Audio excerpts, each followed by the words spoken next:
సొరకాయతోటి అప్పాలు తయారు చేసుకుందాం. దీనికోసం ముందుగా సొరకాయ తీసుకొని దానికి స్కిన్ తీసేసుకొని ఈ విధంగా తురుముకోండి. నేను చూపించిన సొరకాయలో నేను హాఫ్ మాత్రమే యూస్ చేశానండి.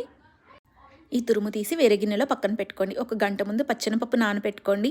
ఒక కప్పు బియ్యపిండి, జీలకర్ర, నానబెట్టుకున్న పచ్చిశనగపప్పు, అల్లం, పచ్చిమిర్చి తరుగు, కరివేపాకు తరుగు, ఉప్పు తక్కువగా వేసుకోండి.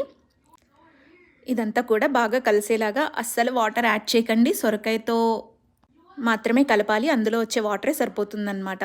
ఈ విధంగా కలుపుకున్న తర్వాత ఒక తడి క్లాత్ మీద చెయ్యి తడి చేసుకొని ఈ విధంగా ముద్దలు చేసుకొని చెక్కలాగా చేసుకోండి. మరీ పలుచగా కాదండి, ఈ మందంలో ఉంటే సరిపోతుంది. తీసుకొని మనం పాన్లో వేడి చేసుకున్న ఆయిల్లో వేసేసుకోవాలి. ఇది డీప్ ఫ్రై. దానికి తగినట్లుగా ఆయిల్ పోసుకొని వేయించుకోండి. ఈ విధంగా వేగిన తర్వాత తీసి సర్వ్ చేసుకోవడమే. ఎంతో టేస్టీగా ఉంటాయి, తప్పకుండా ట్రై చేయండి.